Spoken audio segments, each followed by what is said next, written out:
Provincial. Santiago Pérez Pon, ¿cómo te va? Muy buenas tardes, bienvenido. No, muchas gracias por la invitación.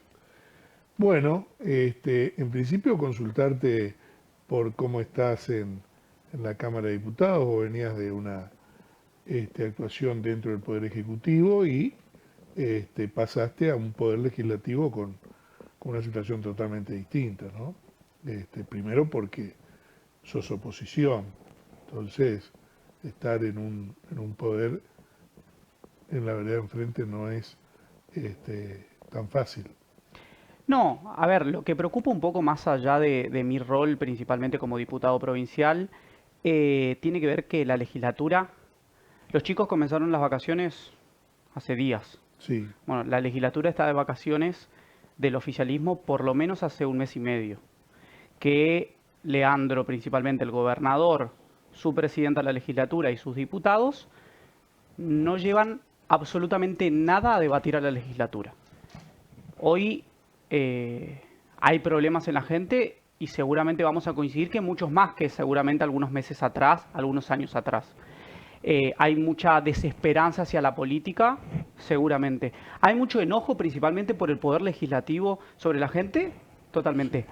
No hay intenciones de modificar absolutamente nada. Y esto no tiene que ver con que yo esté en desacuerdo de la política económica del presidente y del gobernador, sino que hay un montón de problemas. Ejemplo, hay muchos que seguramente tengamos algún consenso. Yo planteé hace casi ya un año más o menos el tema de adicciones principalmente de los jóvenes y de la juventud frente a las apuestas ilegales que hay tremendo en... eso. Bueno, no hubo consenso y no hubo ganas del oficialismo de tratarlo porque seguramente la victoria iba a ser traducida desde otro lugar o desde otro ámbito, ¿no? Ni que hablar de los principales problemas de la gente. Hemos planteado por lo menos 3 o 4 problemas hoy que tiene la ciudadanía. El central que tiene que ver con la falta de trabajo o el miedo a perder el empleo. Creo que hoy es el problema principal que uno Sí, camina, o el gran resistencia o el interior, y es el principal problema y el eje. sí, sí, es lo que está saliendo hace un tiempo a esta parte en todas las encuestas. Totalmente. ¿Cuál es el planteo del oficialismo? Bueno, vinimos con una idea de fortalecer al sector privado. Ok, ¿qué pasó en la provincia en este tiempo? Creció el empleo público y cayó el empleo privado. Ahora, despidieron un montón de trabajadores, ¿no? Sí, El gobernador despidió en los diferentes ministerios un montón de trabajadores públicos de mucho tiempo, de 10 años, 15, 5, 3, el que fuera, pero fueron despedidos. Ahora, ¿bajó la planta del Estado? No.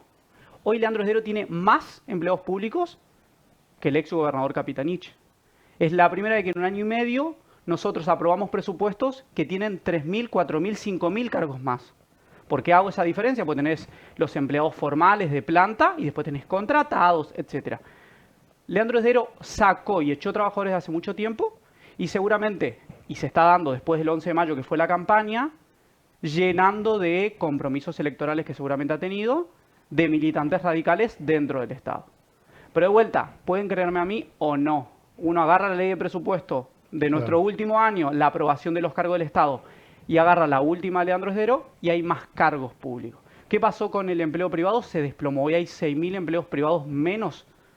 Entonces, quienes venían a fortalecer al sector privado no lo hacen. Hemos planteado algunas iniciativas, incentivos fiscales para las empresas constructoras de la obra privada, no de la obra pública necesariamente, incentivos, nosotros teníamos un programa que se llamaba Más Empleo, que subsidiaba parte del salario en un periodo determinado para que empiecen a trabajar en el sector privado. Se eliminaron. Entonces el incentivo a generar empleo privado no existe. Se plantearon un problema en los servicios. Hoy tenés una luz muy cara. Escuchamos al gobernador y yo que lo escuché al presidente Sechep, creo que cada tanto sale una noticia de conectamos personas que estaban en la irregularidad. La tarifa aumentó 700% y ellos han conectado supuestamente a más de 100.000 personas que estaban en la irregularidad. El servicio es peor y la gente no lo puede pagar y hay mora de 3 meses en la empresa Sechep. Entonces, o mienten o hay una ineficiencia en la gestión muy grande. Lo mismo con el transporte público. ¿no? Hoy se le echa la culpa a las empresas, no quieren vivir de los subsidios. Esto es simple. Un pasaje vale 3.000 pesos, ¿no? No, tanto no. Sí, vale 3.000 pesos el costo del pasaje, ¿no? Ah, perdón. El gobierno dice, bueno, va a valer 1.300 pesos. Sí. El gobierno decide si vale 500, 1.000 o 1.300. El resto lo tiene que poner de subsidio porque así funciona. Y el transporte es el servicio público más igualador. Lo utilizan los más humildes, los que viven en la periferia, los que salen a trabajar, los que llevan a sus chicos al colegio. Y ya en Sáenz Peña desapareció el transporte público. Ya no funciona, ya no existe. Existen 10 combis que tiene el municipio con una deficiencia terrible. Y en el Gran Resistencia está pasando lo mismo. Viven más de 400.000 personas y no vamos a tener transporte público. Ahora, evaluamos qué costo tiene eso para la sociedad. Primero, para el más humilde, terrible, ¿no? 1.600% de aumento en el transporte público, que pasamos de 85 pesos a 1.300, terrible el aumento. Hay menos líneas. Si ustedes hacen la bajada de la autovía, van a ver por lo menos 60 colectivos nuevos que están frenados y guardados. Menos frecuencia de los colectivos, por lo tanto, un pésimo servicio. Y cayó 35% el uso de los trabajadores en el transporte público. Sí, sí. ¿Qué se ve? Y el 40. Bueno, ¿qué se ve en la perspectiva? Que empieza a desaparecer el transporte público. Ahora, es una responsabilidad del Estado, pero por supuesto, ¿cómo nosotros no vamos a garantizar de que la gente tenga la libertad y la forma de poder ir a trabajar? ¿Qué ocurre de lo contrario? Mucho más motos, mucho más bicicletas y el costo en la salud pública es terrible, pero terrible. Hoy escuchaba a una enfermera del Centro de Salud de Villa Río Negro que atendían 185 consultas y que el 50% era por accidentes viales. Eso tiene un costo para el Estado. Ahora, si nosotros decimos, bueno, no nos subsidiemos la tarifa, se te termina yendo en el costo que tiene la salud, que es mucho, es lo mismo que prevenir o curar. Si el servicio de transporte no funciona, entonces vamos a curar a un montón de personas accidentadas, que es la principal causa de muerte incluso de la provincia. Todos esos planteos se los hicimos muy razonables, muy pragmáticos, nada de locuras, y hace 2 meses decidieron, ya venimos 1 año y medio de poco debate, pero muy pocas sesiones. Sí, 2 meses donde no hubo sesiones, no es que, no, decidieron no sesionar. Y me parece que, bueno, que están con la brújula y el GPS viendo hacia dónde tienen que ir, mirando un poco las encuestas, cada tanto que el gobierno viene en situación crítica, sale la nota de el gobernador es el mejor gobernador, ya va a pasar a ser el mejor gobernador de Sudamérica, ¿no? Y intentando tapar un poco con esas noticias los grandes problemas que tiene la ciudadanía, que muchos vienen de hace mucho tiempo, otros fueron autogenerados por la gestión y otros son nuevos que surgen. Ejemplo te daba de las adicciones al teléfono, a las apuestas ilegales, que necesariamente hay que debatir. Y veo en la política en general un vacío a discutir el contenido terrible. Vos sabés que con respecto a esto de las apuestas y todo lo que tiene que ver con los casinos, la mayor cantidad de demanda que tenemos nosotros publicitaria es de ese tema para los portales de noticias. Yo tengo como norte, digamos, editorial no tener ese tipo de cuestiones porque sea lo que lleva, ¿no? O sea, sé las consecuencias que puede traer. ¿Vos cómo lo estás abordando desde el punto de vista del proyecto legislativo? Bueno, a ver, claramente cuando hay caída del salario real, problemas de trabajo, a veces piensan que las salidas más fáciles son el casino online, antes eran las casas de juegos que estaban en los barrios. Son salidas muchas veces por necesidad económica, otras no, pero muchas o en su mayoría. Entonces nosotros planteamos algunas iniciativas. La primera tiene que ver con, bueno, el juego va a existir, hay que regularlo. ¿Cómo? Hoy yo me pongo frente a un teléfono, puedo tener 12 años, 15 o 18 y no hay ningún tipo de control. Entonces, mínimamente, en las casas habilitadas, hoy con la tecnología es fácil que lo mismo que te hace la FIP, que te hace el control de DNI de la cara, de que eso pueda impedir cualquier registro. El resto de las páginas que no tengan ese registro que tiene que ver con la cara, con el DNI, tienen que ser bloqueadas. Y está Lotería que tiene el poder de policía para poder hacerlo. Después hay un camino de prevención muy grande, ¿no? Que tiene que ver con explicar en los colegios. Yo he visitado, no sé, más de 20 colegios por lo menos charlando con los chicos, Claro. el interés. Cuando empezamos a charlar, la mayoría conocía, levantaba la mano, qué interactuaba, qué hacía. Y después, en el proceso de un chico que está en esa situación, que estén los profesionales principalmente para poder atenderlos. Los padres no saben cómo, ¿no? Es una adicción, es un problema de salud y tiene que ser transitado de esa manera. Hoy no tenemos el esquema dentro de la gestión de gobierno la capacidad de poder abordarlo, como cualquier otra adicción, ¿no? Que son muy necesarias. Entonces, hacer de vista de que no existe, me parece que no resuelve la problemática, así como un montón de otras, ¿no? Pero Sí, sí. creo que no llegamos a ningún punto. Sabes que una de las cuestiones que yo les planteo a la mayoría de los diputados que vienen acá es, a mí me llamó poderosamente la atención el hecho de que hayan votado sesionar cada 2 semanas, me parece una cosa increíble. Ahora, eso no está cerrado, eso se puede plantear de nuevo, decir, muchachos, vamos a empezar a laburar porque, o sea, no se puede estar sesionando cada 2 semanas. Sí, sí, no votamos todos, ¿eh? O sea, fue una decisión de cierta parte de poder avanzar en ese camino. Entiendo que de vuelta los problemas son inmensos, la gestión de Leandro es floja en términos de dar respuesta a esos problemas, la legislatura es una caja de resonancia de esos problemas, ¿no? Y me parece que, bueno, se dio el caso omiso. Voy a plantear un problema que seguramente se dará en estos días, que tiene que ver con el problema de los docentes. Nosotros, yo como ministro de Economía, implanté la cláusula gatillo en 2021. Pero no solamente en la cláusula gatillo, sino nosotros teníamos reunión un mes antes del comienzo de clase. Yo empezaba las reuniones con los gremios docentes el 1 de febrero y las terminaba el 1 de marzo, donde discutíamos la cláusula gatillo, que ya era un derecho garantizado, discutíamos cuántos aumentos porcentuales por encima de la inflación y qué otras discusiones podíamos dar.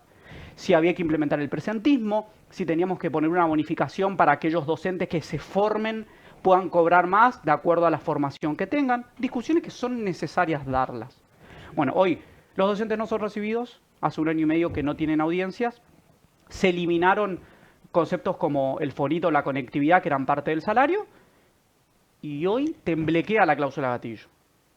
No está garantizado, todavía no se le dio previsibilidad, estamos a 25 de julio, no se le dio previsibilidad al docente si va a cobrar o no el 4 de agosto, los activos van a cobrar el aumento del 6,1%, que seguramente es la cláusula gatillo del trimestre. Derecho que, de vuelta, no es del gobernador.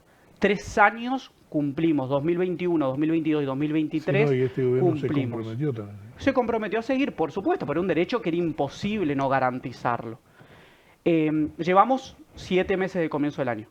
En 7 meses la inflación fue 17%. ¿Cuánto recibieron los empleados públicos en ese tiempo? 6,5%. Y cuando hablo de empleados públicos, pues hay mucha confusión. El 90% de los empleados públicos del Estado son docentes, enfermeros, médicos y policía. Es el 90% de la planta del Estado. Después existen, obviamente, los profesionales administrativos que están en las oficinas, pero el 90% son los que brindan el servicio o los servicios más importantes, que son educación, seguridad y salud. El 90% de esos trabajadores recibieron 6,5% en estos 7 meses, contra 17% de inflación. ¿La inflación es más baja? Por supuesto. ¿Se empezó a resolver el gobierno nacional la alta inflación? Sí. Ahora, una inflación del 17% y un aumento del 6%, 6,5% para los empleados públicos, Leandro Esdero le comió 10% en este tiempo a los trabajadores. ¿Qué esperamos para el cierre del 2025? Bueno, yo veo una provincia y un país con muy poca prosperidad. Todos bajamos escalones, Totalmente. sin importar dónde estemos. Aquellos más humildes, de comer 4 veces, pasaron a comer 3 veces. Aquellos que están dentro de la clase media baja, que a veces se daban un gusto de salir el fin de semana a comer una pizza, dejaron de hacerlo. Aquellos que estaban un poquito mejor y se compraban un electrodoméstico, cambiaban la tele, mejoraban el aire acondicionado, no lo hacen. Bajamos esos 2 o 3 escalones. Y si esto se tiende a estabilizar en ese sentido, la prosperidad y la mejora y el ascenso social al que alguna vez la Argentina llevaba, no va a ocurrir. ¿No? Aquellos que eran pobres van a ser profundamente más pobres. No hay generación de empleo. De vuelta, quienes vinieron y llegaron al gobierno con la generación o con las ganas de que las empresas sean más grandes, que haya más empresas, que el empleo privado crezca. Cayó el empleo privado, cerraron empresas y aumentó el empleo público. Entonces, podemos maquillarlo durante un tiempo y eso está perfecto y es parte de la discusión política. Ahora, si no tenemos la capacidad de discutir el contenido, va a ser muy difícil. El gobernador decía, nosotros tenemos que resolver, si nos recordamos en el verano pasado, si no nos dan el préstamo que nosotros necesitamos para la luz, si no tenemos que aumentar la luz. Hace 10 meses votamos ese préstamo. No hay una noticia. Hace 10 meses que le votamos el endeudamiento que pidió el gobernador para hacer obras energéticas. No hay ninguna noticia. ¿Qué esperamos para el verano que viene? Ahora, nuevas audiencias públicas para volver a aumentar la luz. Una locura, porque la gente no va a poder pagar. Un servicio público que no se pueda pagar genera mora. Por lo tanto, no va a haber eficiencia en el sistema energético. Lo mismo pasa con el transporte. Ni que hablar del agua, que ya nos olvidamos de acueductos, de mejoras, de trayectos de barrios que se tienen que conectar porque crecieron. La obra pública tenía 15.000 trabajadores. Ahora no estamos llegando a los 3.000. O sea, hay 12.000 familias que viven de changa. Un ejemplo que es súper fácil para darse cuenta del nivel de crecimiento de la informalidad. Vos agarras tu teléfono, te bajas la aplicación Uber, acá funciona Uber, bajas, vas a ver una cantidad de autos alrededor tuyo. Mucha gente que tiene un trabajo usa eso como segundo trabajo para mejorar sus ingresos. Y aquellos que fueron despedidos, perdieron su trabajo, lo utilizan como trabajo. Sale más barato ahora el Uber y la cantidad de oferta es terrible. Bueno, yo no quiero vivir en una provincia, en un país así. Y eso no le digo únicamente al gobernador actual y al presidente, sino que por lo menos tenemos que darnos el ámbito de discusión. Sí, totalmente, totalmente. Y para esto está la política, y para esto está el Parlamento, ¿no? Sin lugar a dudas. Fundamentalmente. Políticamente, ¿cómo ves la situación dentro del justicialismo? Yo creo que es muy necesario un proceso de unidad, necesario. Imprescindible. Sí, porque la gente, nuestros compañeros, los militantes lo demandan de esa manera. Dejar de discutir únicamente las personas, porque eso es natural y es lo que pasa en momentos electorales, pero después se va. Sí creo en una unidad donde podamos discutir un poco más. En una discusión donde decimos, bueno, ¿qué tenemos para ofrecerle a la sociedad? Yo creo que nosotros perdimos a las elecciones no solamente porque hemos cometido errores, sino porque nuestra idea o nuestra forma de gobernar el país fue ganada por otra idea que planteaba otra alternativa. Entonces, nosotros no podemos volver a solamente generar la unidad con la misma idea, pues esa idea ya fue derrotada de alguna manera. Nosotros tenemos que construir una nueva idea. Y de eso se trató siempre el peronismo, de ser pragmáticos, defendiendo nuestros valores y nuestras banderas, pero discutiendo una nueva idea. Ahora, si solamente la unidad va a generar volver a defender exactamente lo mismo, bueno, nos va a costar volver a ser un partido de gobierno. Entonces me parece que... Lo que hay que, la unidad se tiene que dar a través de un proyecto. Sin lugar a dudas. Que eso no significa que empecemos por este camino, donde por lo menos nos podamos volver a sentar todos en la misma mesa y que ese proceso se transite durante estos 2 años donde podamos discutir. Para eso necesitamos método, para eso necesitamos poder conformar un espacio de discusión donde no solamente discutan las mismas personas, esto se discuta hacia los sectores sociales y económicos de nuestra provincia, barriales, del interior, del Gran Resistencia, bueno, que permita de vuelta conformar una unidad que convoque. Nosotros que somos más jóvenes, que a veces nos tildan un poco de soberbios, de apresurados, y eso se dio siempre, ¿no? Porque generamos o intentamos generar las discusiones que son necesarias. Sí, sí. Y eso pasa y está bien que pasa y a veces nosotros también hacemos mea culpa de algunas cuestiones, pero la necesidad de discutir se da. Y los procesos de renovación se terminan dando por una cuestión biológica y natural. Entonces me parece que, bueno, de acuerdo al proceso, Coqui Capitani está llevando adelante el exgobernador el proceso de unidad. Esperemos que todos los actores entendamos la situación es relativamente grave y profunda en nuestra provincia, mucho más en la Argentina, que amerita que, bueno, que ciertos liderazgos como el de Coqui, que han defendido el Chaco siempre por encima de todo, incluso con nuestro menos mismo signo político, porque hemos tenido discusiones con Alberto, con otros presidentes, con otros ministros que han gobernado la Argentina, defendiendo nuestra provincia, que me parece que, bueno, que están dispuestos a ponerse al frente de esa discusión. ¿Por qué considerás que nuestra provincia, la concurrencia a las urnas fue tan baja? Bueno, yo creo que el primer motivo tiene que ver con que la gente, y va con lo primero que vos dijiste, ¿por qué ir a votar si después del 26 de octubre, el 27, todo va a seguir igual para mi vida? Nada va a cambiar. Yo no estoy eligiendo gobernador, no estoy eligiendo presidente, no estoy eligiendo intendente. Entonces, lo que yo quiero de modificar la realidad no va a cambiarse. Bueno, porque yo creo que hoy el poder legislativo es un poder de control que no está ejerciendo en su manera plena ese poder de control. El ejemplo claro es el Congreso de la Nación. El presidente los agrede, veta las leyes que sacan. Hay un nivel institucional muy agravado, ¿no? Que bueno, que genera que también la gente dice, bueno, y después también de una discusión entre dirigentes, de si soy el primero, soy el segundo, voy, no voy, etcétera, que también desenamora un poco. Ahora, nosotros tenemos que intentar evitar eso y también hacer interpretar a la sociedad de que son decisiones importantes, de que la institucionalidad es muy importante, por eso también se convoca al radicalismo, partido histórico que tiene que defender este país, de las atrocidades que el liberalismo o el partido libertario está llevando adelante. Me parece que el radicalismo y el militante radical entiende y tienen que entender que las circunstancias ameritan poner un freno a estas circunstancias. Por eso valoro mucho el esfuerzo de Coqui de ponerse al frente, aún en momentos súper difíciles, porque ameritan esas condiciones. Voy a dar un ejemplo de la provincia. Nosotros acá tenemos una caja jubilatoria que es provincial. Sí. Con un déficit como todas las cajas previsionales del país y te diría del mundo. El Estado argentino o el gobierno argentino tiene que subsidiar parte de esa caja. Bueno, nos deben 80.000 millones de este año, 50.000 millones del año pasado. 130.000 millones de pesos debe las finanzas públicas argentinas del país a la provincia del Chaco. El gobernador no ha reclamado. Muy cerquita acá, Santa Fe, lo tenemos a Puyaro y a dos exgobernadores, uno del peronismo y del socialismo, yendo y judicializaron la misma circunstancia que nosotros, y hoy están en la Corte Suprema discutiendo con el presidente por esa defensa de los jubilados de la provincia. Bueno, acá no ocurre. Y uno dice, bueno, Esdero dice que Milei hace bien, que gestiona bien, que está de acuerdo con la baja inflación.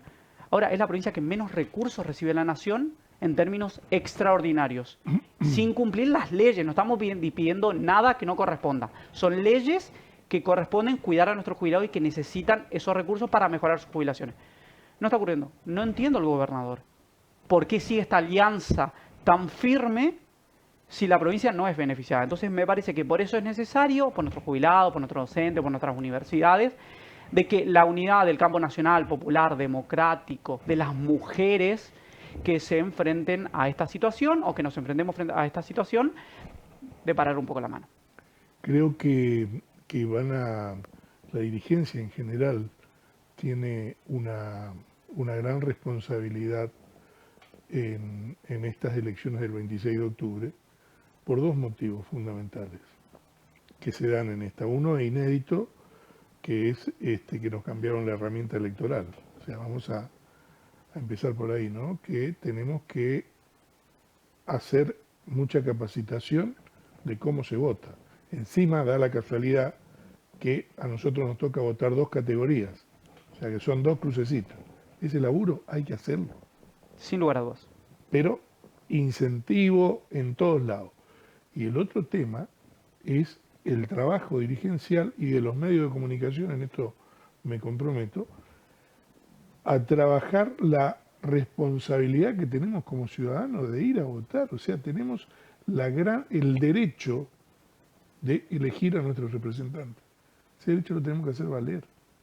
Pero vos decías bien, si al tipo no le dan, no tiene ninguna solución. El 27 va y pasa lo mismo. No, tenemos que decir que esto es muy importante para no normalizar y volver para atrás una serie de derechos que se han conquistado, que se han ganado, y que valen seguir respetándolos, seguir teniéndolos y aumentarlos. ¿Entendés? Esta es la responsabilidad de la dirigencia que no se puede soslayar, que hay que meterle para adelante y no hay tiempo. No, sin lugar a Está a la dudas, vuelta de la esquina no la solamente el elección. derecho, también hay una obligación muy Claro, importante de hacerlo y no hay correlato de no ir a votar.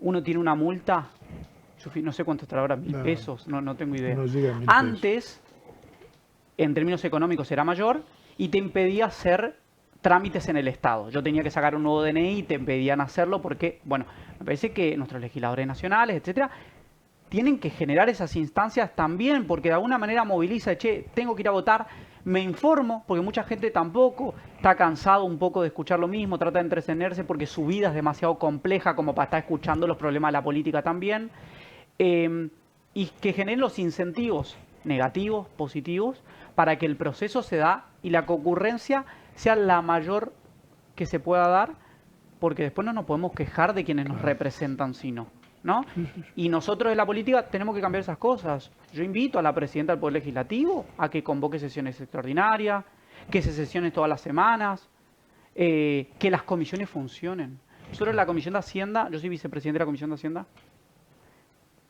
5 sesiones ese día no tuvimos sesión. Y el oficialismo es el que tiene la mayoría del quórum para poder sesionar en esa comisión. La comisión más importante, donde pasa absolutamente todo. Y eso desenamora a nosotros como representantes también de esta forma de construcción política y ni que hablar de la gente que nos ha acompañado para que estemos ahí. Ahora, vos te pusiste a pensar que si este año, donde no tendría que haber dificultades para tener quórum, no se sesionó muchas veces por falta de quórum, ¿te imaginas lo que va a ser el año que viene? Esperemos que no. Pero es que hay más paridad. Sí, coincido, pero ahí hay una responsabilidad mayor del oficialismo. Porque en esto de gobernar y de haber querido llegar a gobernar la provincia, de ser gobernador, vicegobernador, presidente de la legislatura, diputado, tiene que haber un camino al diálogo. Todos los primeros meses de gestión yo hice el compromiso con quien es actual gobernador de poder colaborar. Es decir, mira, hay estos problemas, hay que trabajar en conjunto. Me puse en esta circunstancia que creo que cometieron graves errores en no haber refinanciado la deuda que se tomó en el 2016, porque se han gastado recursos que hoy los chaqueños necesitan. Nosotros hicimos una renegociación muy importante en 2021 que bajó la tasa y pudo patear el proceso de deuda. Las deudas se refinancian. Creo que el desconocimiento del gobernador en términos económicos llegó a tomar una decisión incorrecta. Lo mismo pasa con la caja previsional. Me puse a disposición de él, de sus diputados, de poder colaborar, de qué necesitan, de qué manera, estamos viendo otra cosa. Me parece que hay una responsabilidad mayor de ellos de no venir a decir, se tiene que votar esto, no funciona así. Y nosotros representamos ciertos intereses de los trabajadores, de los más humildes, de los trabajadores públicos que tenemos que hacer respetar. Y me parece que, bueno, ese compromiso debería venir hoy del gobernador, viendo que va a ser una legislatura tal vez mucho más fragmentada, inclusive internamente de ellos, ¿no? Libertarios entrando Claro. en el Sí, en bloque dos de la libertarios y uno del PRO. legislatura, 2 del PRO, son 2 del PRO, 3, 2 Dos libertarios. libertarios. 2 libertarios y Joker, digo yo siempre, porque nunca sabemos qué. ¿Dónde? Quiere decir que No, es un libre pensador. Porque yo las veces que le pregunté, ¿de dónde venís vos? Porque yo lo tenía a él del partido que ya no existe más, que era de Ricardo López Murphy. mm, Este, pero después lo perdí. Y una de las últimas veces que conversé con él, aquí en este programa, me decía que él fue la primera persona que lo trajo a Javier Milei al Chaco. Y me dijo, incluso lo llevó a Saspeña, me dijo. y bueno, entonces tendría que haber sido el presidente del partido de la Libertad Libertario. Avanza. Ujú. Parece que no le dieron mucha bola. Este, Santiago, me alegra haber conversado con vos, estar al tanto de lo que está ocurriendo en la legislatura. Este es un lugar por donde pasan la mayoría de los políticos, economistas y todo, y gremialistas fundamentalmente también. Estamos en una situación de crisis, creo que hay que escuchar todas las, todas las voces en el sentido de de poder aportar fundamentalmente, creo que no da la provincia ni el país para los enfrentamientos, sino para tratar de acordar. Me parece que es lo que se tiene que dar en los procesos estos críticos, ¿no? Por último, y agradeciéndote la visita, ¿cómo es la situación nacional del país?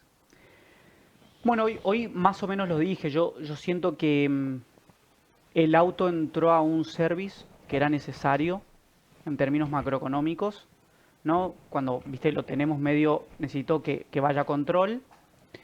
Eh, lo tecnológico lo revisaron, corrigieron, que fue la macroeconomía. Después le sacaron las ruedas, le sacaron las luces, le sacaron los frenos. Entonces hay ciertas partes que pudieron corregirse y eran necesarias.